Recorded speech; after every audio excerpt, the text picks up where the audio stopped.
Hello guys, so I wanna share with you how we are picking a la carte order.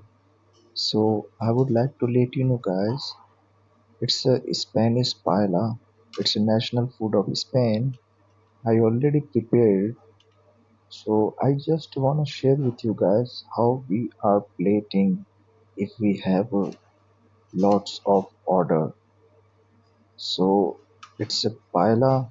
So you can see guys on the top I am putting on the rice garnish of paella.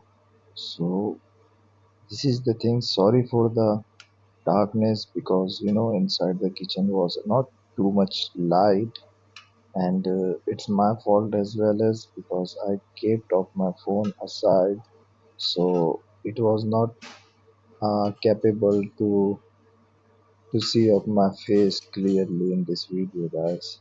So I'm just showing to you my motive or purpose to make this video. I just want to share with you guys how we are plating in a la carte order. If you are working in a fine dining restaurant, so you knows that very well.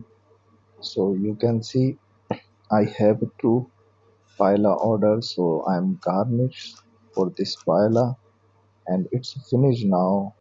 So you can see guys, it's my garnish for a la carte order of national food of Spain. So everyone knows I'm working in a Spanish cuisine.